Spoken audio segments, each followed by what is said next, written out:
자, 구원의 길을 전혀 제시하지 못하는 일반 종교인으로서는 불가능한 일이죠. 영이 죽은 죄인들은 어떠한 사람일지라도 예수님을 공개적으로 증거하는 것은 불가능한 일이에요. 예수 그리스도께서는 뭐라고 경고를 하셨는가? 마태복음 10장을 잠깐 보겠습니다. 선생님, 마태복음 10장 32절에서 38절을 보겠습니다.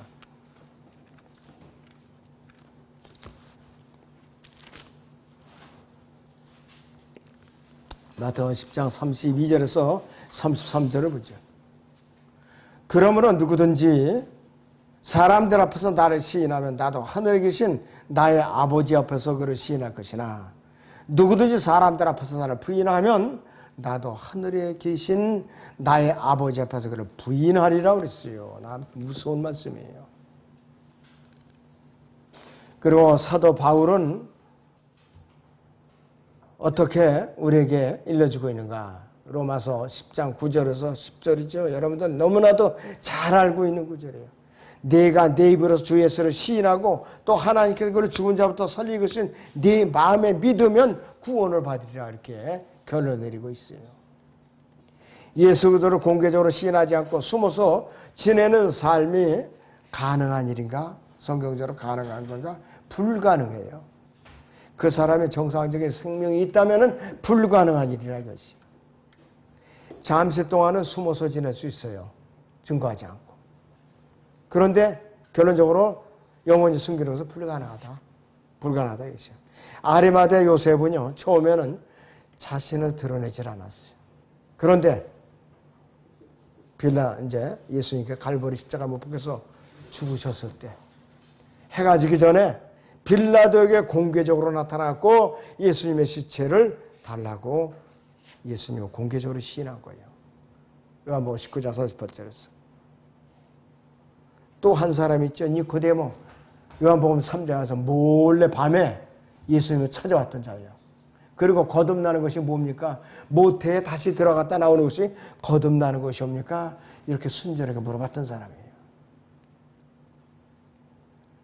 자, 그런데 그도 몇 년이 지나서 공회에서 산헤드린에서 공개적으로 예수 그리스도를 증거한 거예요. 자기가 살아있음을 드러내는 거라 이것이요. 이 요한복음 7장 보세요. 요한복음 7장 50절에서 51절을 봐요.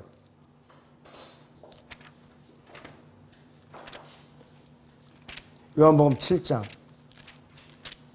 50절에서 51절을 보죠. 그때 니코데모가 그들에게 말하기를 그는 그들 중에 한 사람으로 밤에 예수께 왔던 자라. 우리의 율법이 먼저 당사자로부터 들어보고 그가 하는 일을 알기도 전에 아무나 심판하는 것이냐고 하니 그랬어요. 그들이 대답하여 그에게 말하기를 너도 갈릴리에서 왔느냐? 갈릴리에서는 어떤 선지자도 나오지 않는다고 해서 찾아보라고 하더라 그랬습니다. 생명이 있으면 언젠가는 예수 그리스도에 대해서 튀어나오게 돼 있어요. 숨기는 것은 불가능하다 이것이에요. 그런데 그 당시에 수많은 이스라엘의 관원들이 예수 그리스도를 공개적으로 시인을 못했어요. 왜? 바리새인들에게 두려웠기 때문에. 바리새인들을 두려웠어요. 그렇잖아요. 회당에서 이제 추례당할까 봐. 그래서 이제 공개적으로 시인을 못했다 이것이. 자, 예수님을 믿고 예수 그리스도를 믿고 자신이 그리스도인이라는 것을 숨기는 것은 일시적으로는 가능해요. 그러나 영구적으로는 불가능하다 이것이에요. 비밀은 누설된다 이거예요. 내가 그리스도인 하나님의 자녀로서 생명을 받았다는 거 영원히 숨기는 것은 불가능하다 이것이에요. 영원히 입을 다물고 있을 수는 없어요. 왜? 주님께서는 분명히 그분께서 원하시는 때 그분 것이 그래서 너는 내 것이라고 공개적으로 시인하도록 명령을 하고 피할 수 없는 상황을 만들어 놓으셔요. 공개적으로 증거하게 만든다 이것이요. 구약에서는요, 요나가 대표적인 예예요. 요나가 하나님께서 니느웨로 가서 심판의 메시지를 전해라. 그러니까 요나가 겁이 났던 거예요. 그리고 두 번째 이유는 뭐냐? 니느웨가 12만 명이 살았어요. 그 당시에. 지금으로 말하면 12만 명이 살려면은 상하수도 설비만 해도 굉장해야 되거든요. 그 전기시설, 가스시설 엄청나는데 그 당시에 12만 명이 살았던 도시면 엄청난 도시예요. 그런데 거기로 가서 하나님의 메시지를 전하라니까 요나가 가기가 싫었던 거예요. 겁도 나고. 그리고 니느웨가 회개하고 돌이키면은 이 북왕국 이스라엘을 칠 것을 요나가 알았던 거예요. 그러니까 그는 방향을 틀어서 니느웨로 가지 않고 타시스로 가는 배를 탔어요. 지금의 스페인입니다. 타시스가. 그래갖고 시침이 뚝 떼고 배 밑에 가서 잠을 자고 있었던 거예요. 요나서 보죠. 1장 6절에서 8절. 요나서 1장 6절에서 8절 보세요.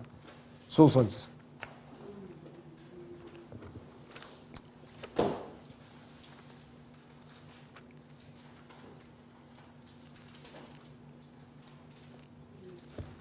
예, 그 1장에 6절에서 8절을 보면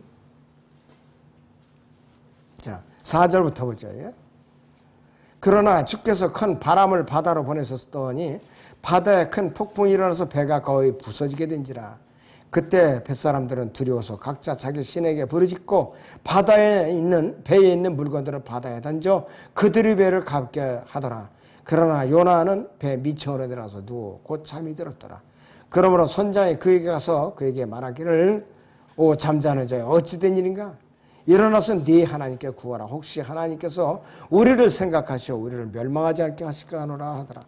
또 그들이 각자 자기 동료에게 말하기를 오란 우리가 제비를 뽑아 누구의 탓으로 이런 재앙이 우리에게 닥쳤는지 알아보라 하고 그들이 제비를 뽑으니 그 제비가 요나에게 떨어졌더라. 그러자 그들이 그에게 말하기를 우리가 네게 청하는 누구의 탓으로 이런 재앙이 우리에게 닥쳤는지 우리에게 말하라. 네 직업이 무엇이냐? 너는 어디서 왔느냐? 네 나라는 어디이며 너는 어느 백성에게 속한 자냐? 하니 그랬습니다. 쪽집게처럼 제비를 뽑아가지고서 요나를 갖다 들쳐놓은 거야. 하나님께서. 결국은 요나가 스스로 고백을 했죠. 나는 사실 이러이러해서 니느웨를 심판의 메시지를 가져가라 하는 명령을 받았는데 거역하고 내가 타시스로 가려다가 이 화를 지금 당하고 있는 거다. 나를 바다에 던지라 그랬던 거예요. 나를 바다에 던지라. 결국은 선원들은 안타깝지만은 던진 거예요. 우리 원망을 하지 말라 그러면서. 그러자 하나님께서는 고래를 준비한 거예요. 고래. 그래갖고 이 요나를 사흘 밤낮을 삼켰다가 나중에 해안가에 토해내셨죠.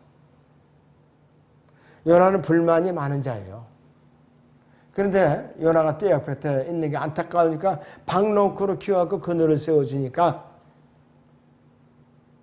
요나가 시원하거든요. 그래서 하나님께서 벌레를 보내갖고 갉아먹어갖고 햇빛을 갖다 쨍쨍 내리치게 해서 하나님은 또 원망을 한 거예요. 내가 이 박농골 하나도 소중한데 나는 12만 명이나 되는 좌우도 분별해주던 그 사람들을 아껴야 되지 않겠느냐 그랬어요. 그랬을 때 요나가 마지못해 가서 전했죠. 그리고 니느웨가 어떻게 되는가 하고 뒷짐을 짓고서 구경을 온 거예요. 멸망을 할 것인가 안 할 것인가. 그러니까 요나의 그 왕과 이 니느웨 왕과 백성들 심지어는 짐승들까지 비옷을 입혀갖고 회개했단 말이에요. 그래서 요나는 안 되는 것을 좋아해 남이 안 되는 걸 좋아했던 거예요. 자, 신약에 와서는 누가 대표적인 인물인가? 베드로예요. 베드로. 그는 마태복음 26장 69절에서 75절에 보면은 예수님을 3번 부인합니다. 마지막에는 저주하면서 부인해요. 그래서 제자의 직분을 일시적으로 잃어버렸는데 이 부활하신 예수님께서는 다른 동료들 앞에서 3번이나 질문을 한 거야. 내가 이 사람들은 나를 더 사랑하느냐? 내가 이 사람들은 나를 더 사랑하느냐 하면서 3번이나 각인을 시켰어요. 그러니까 요나는 근심하면서 주께서는 제가 저를 사랑하지 아시나이다 그랬다. 그러면서 제자 직분을 갖다가 회복시켜 준 거예요.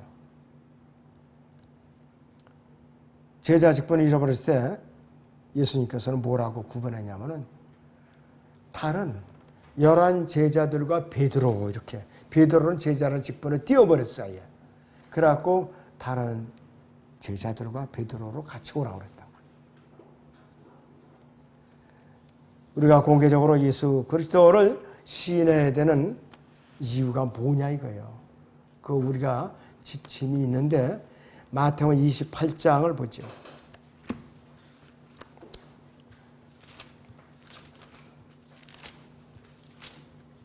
마태복음 28장에 18절에서 19절을 보죠.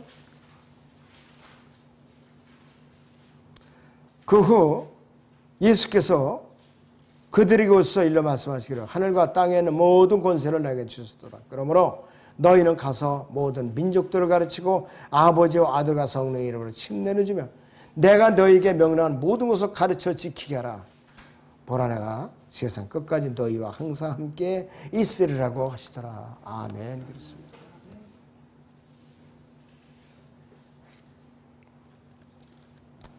사도 바울도 결박된 상태로서 죄수로서 예수님을 시인하도록 주님께 명령을 받았어요. 펠릭스 총독 앞에서는 공개적으로 예수 그리스도를 증거한 바울에게 예수님께서는 뭐라고 나타나서 말씀을 하셨는가. 이 사도행전 23장 11절을 보시죠. 여러분들. 사도행전 23장의 11절을 보죠.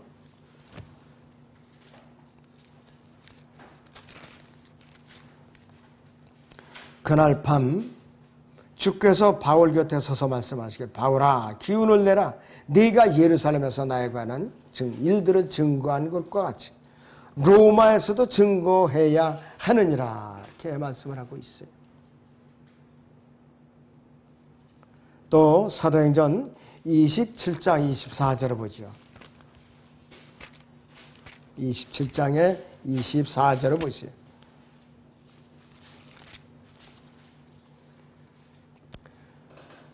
모두 배가 파손돼 가지고 침몰 직전에 있었던 거예요.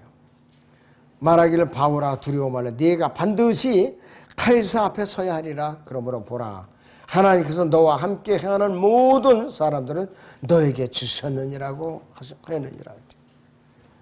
호송 책임을 맡은 경비 대장 백부장의 목숨까지도 죄수인 사도 바울에게 달려있던 거예요.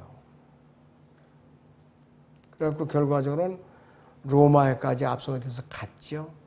아그리파 왕 앞에서 그가 공개적으로 증언을 했죠.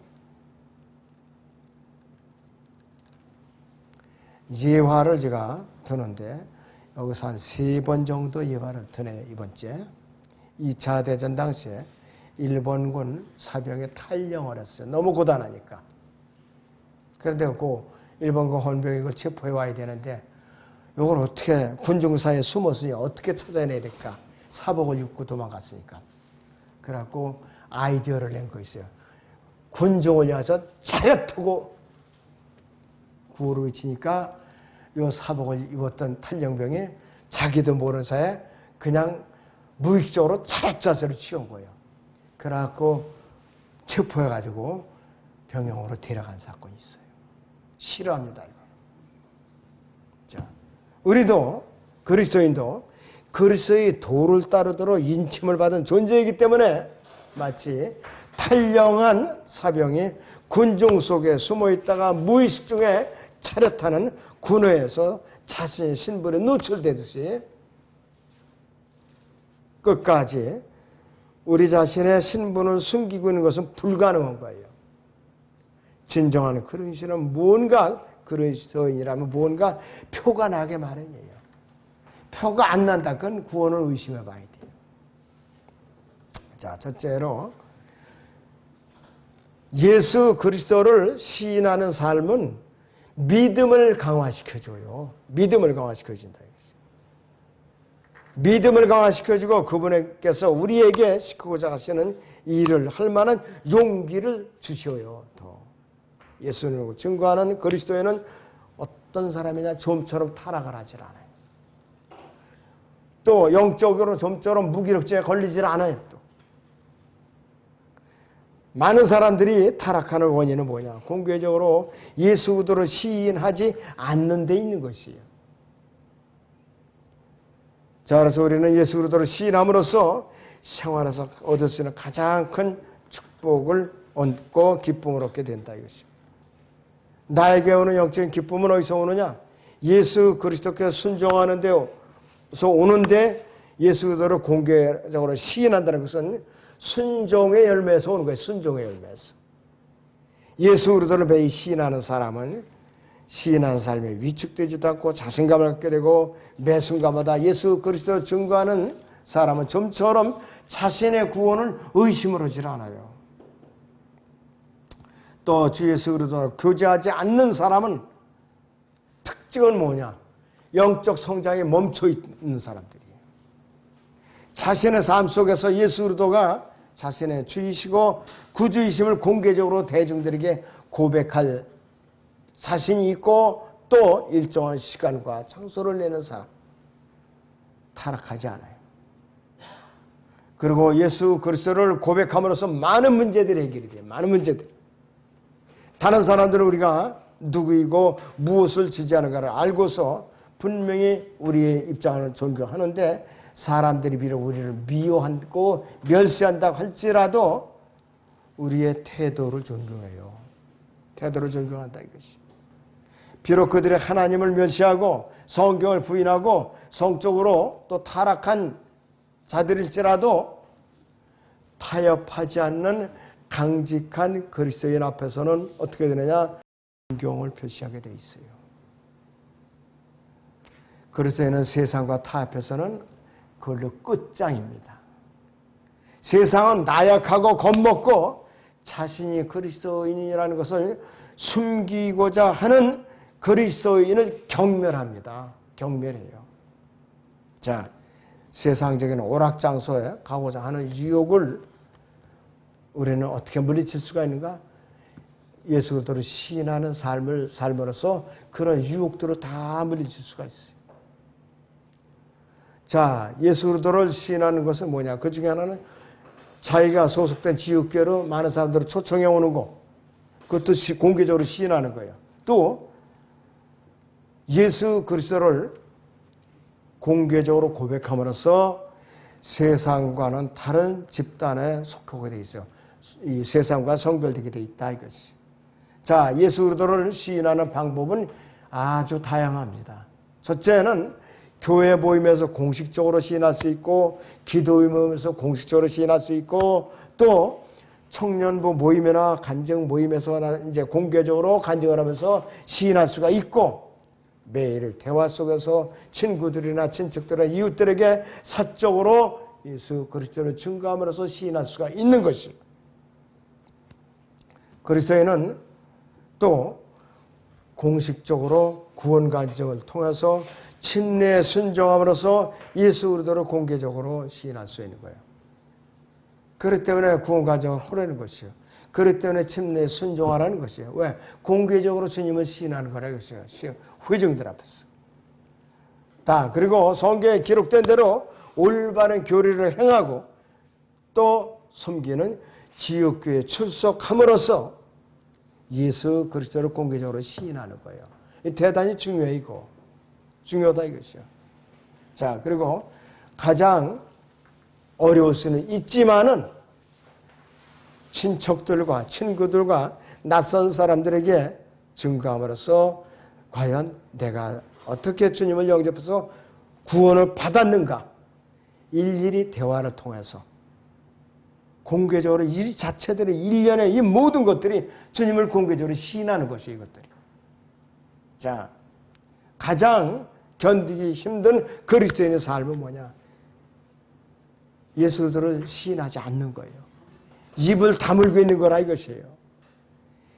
자, 예수로 시인하지 않는 삶을 산다면은 어떤 결과가 나오느냐? 구원의 확신이 희미해져요.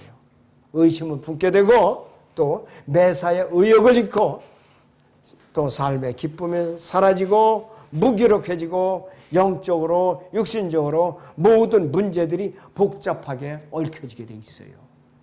예수를 시인하지 않으면. 자, 그리고 예수를 시인한 삶은 끊임없이 반복적으로 이어져야 돼요. 한 번만 오면 안 된다 이것이. 예수를 시인하지 않는 그리스도인의 삶은 영적인 기근에 허덕이게 돼 있어요. 서서히 또 죽어가게 돼 있어요. 예레미야서 아까 보면 20장 9절에서 그때 내가 말하게 나는 그를 언급하지 않죠. 하나님이에요. 더 이상 그의 이름을 말하지 아니라고 했으나 그랬어요. 아주 그냥 결심을 하고 이렇게 내뱉었지만 결과적으로는 어떻게 했느냐. 그의 말씀이 내 마음속에서 내 뼈들 속 사무치는 타는 불 같아서 내가 참게 지쳤고 견딜 수 없었나이다. 살아있는 생명이지 그러니까. 그거는 견딜 수가 없었던 것이. 이 시대에 내가 참 부끄럽다. 에이 이제 눈 감자. 모른 체 하자. 이러면서 예수님을 배척하는 그리스도인이나 똑같은 거예요. 그런데 예수님께서 양심의 가책을 주죠. 채찍을 가하죠. 그 다음에 또 이 말씀에 불이 뼛속에서 타게 그냥 못 견디게 하는 거야. 발광하게 만드는 거예요. 어떻게 해요? 너 공개적으로 시인해. 너 죽은 놈 아니야. 너 살아있는 너 성도야. 너. 살아있는 성도는 뭐냐? 나에 대해서 나팔을 불라 이 말이요. 왜 입을 다물고 있느냐 이것이. 자, 예수님께서는 승천하시면서 사도행전 1장 8절에서 뭐라고 말씀하셨느냐면 그러나 성령께서 너에게 임하시면 너희가 능력을 받으리니 그러면 예루살렘과 온 유대와 사마리아와 땅끝까지 이르러 내게 증인이 되리라. 이렇게 단계적으로 말씀을 하셨어요. 그럴 때는 12 사도는 성경을 기록하기 시작한 거예요. 자, 그래서 이들은 예루살렘에서부터 사마리아 그리고 땅끝까지 나가서 복음을 전하거라 했어요. 잘 아는 친척들에게 복음을 전하는 게 참 어렵죠. 아주 절친한 친구에게 또 복음을 전하는 게 어려워요. 쉬운 게 아니에요. 뭐 1000원 만에 내가 고등학교 동창을 만났어요. 단짝을 만났어요.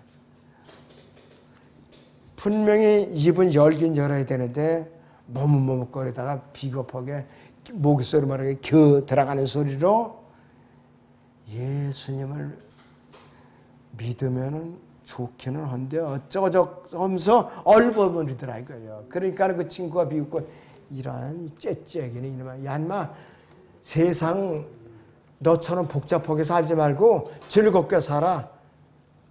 입담으로 집어쳐. 이렇게 무시하는 거예요. 무시한다 이것이. 자, 그래서 우리는 아이의 증거하려면 딱 소리 나게 담대하게 증거를 해야지. 그렇지 않으면 안 된다 이것이. 자, 그래서 우리는 무슨 말로 어떻게 증거해야 되는가 걱정할 필요가 없어요. 왜?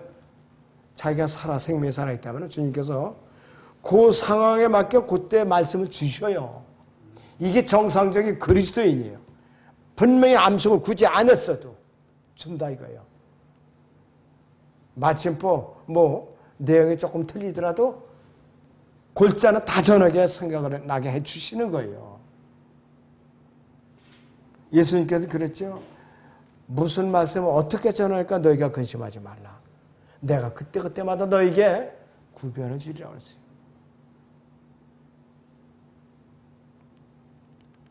자, 예수님을 공개적으로 시인할 때는 죄와 유혹에 대해서 극복할 수 있는 그런 승리를 할 수 있도록 우리에게 능력을 주시는 거예요.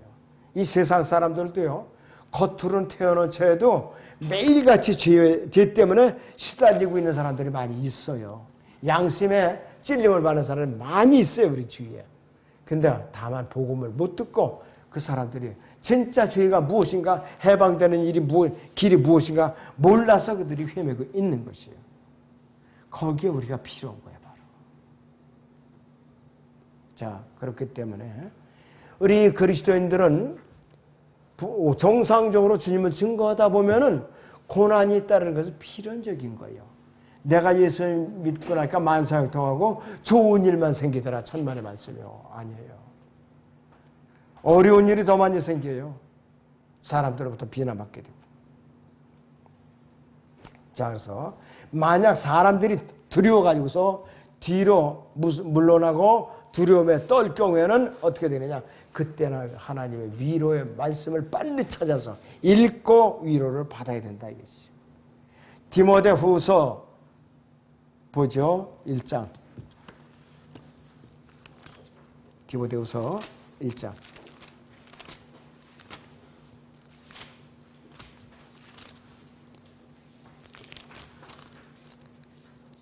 8절. 디모데후서 1장 8절. 그러므로 너는 우리 주의 증거나 그의 제수된 나를 부끄러워하지 말고 하나님의 능력에 따라 복음을 위하여 고난의 동참자가 되라. 스승은 내가 감옥에 갇혔다고 부끄러워하지 말고 너는 고난의 동참자가 되라 이것이요. 근데 대만은 그걸 거부한 거예요. 부끄러워서 세상으로 돌아가 버렸어요. 그게 실패한 거죠. 자, 고린도서 7장 23절에서는 너희는 값을 치르고 산 것이니 사람들의 종이 되지 말라고 그랬어요.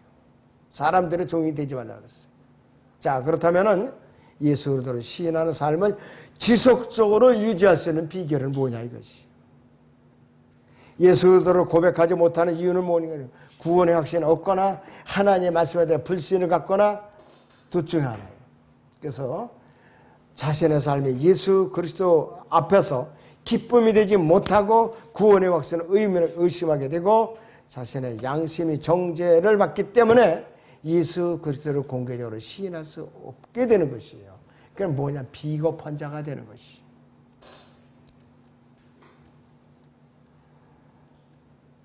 자, 요한 1서 보죠. 3장 20절에서 21절을 보겠습니다. 요한 1서 3장 20절에서 21절을 봅니다.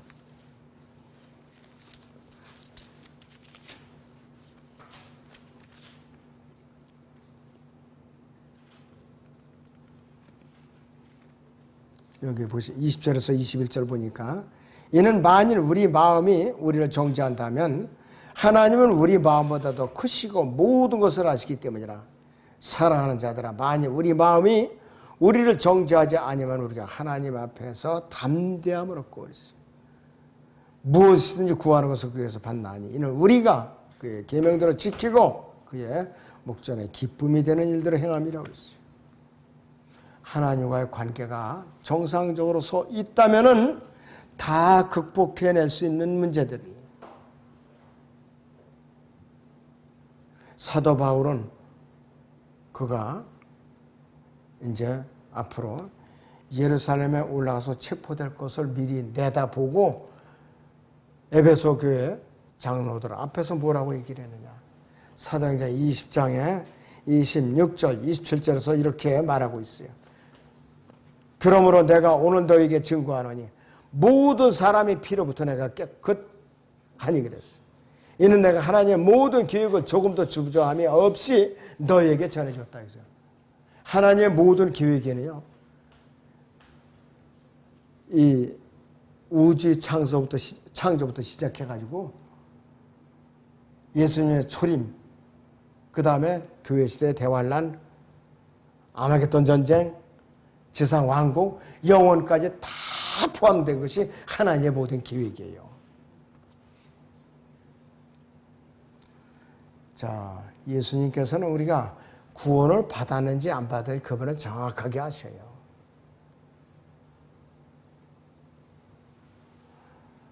자, 내가 떳떳하지 못한 삶 때문에 주님 앞에 양심의 짓눌림을 받고 있다면 주님을 시인할 수 있는 그 마음이 우러나는가? 나올 수가 없어요. 그리스도의 이 시대의 구약의 예레미야와 마찬가지로 이 시대의 그리스도인으로서 가장 견디기 힘든 삶은 무엇인가?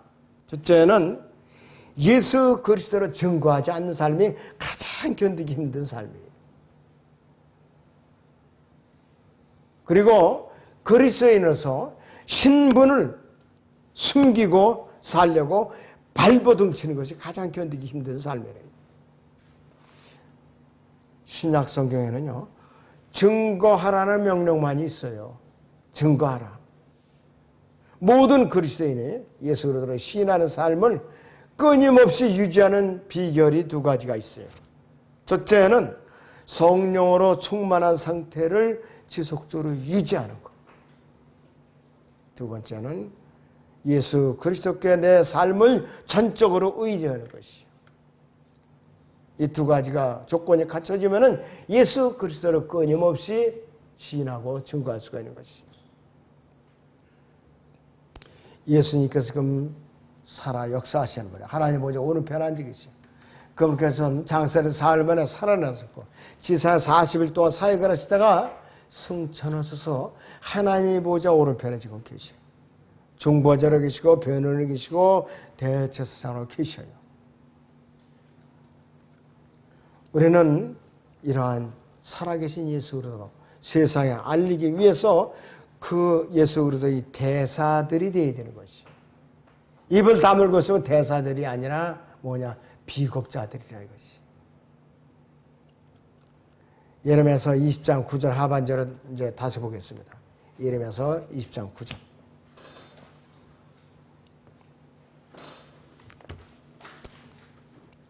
(20장 9절에)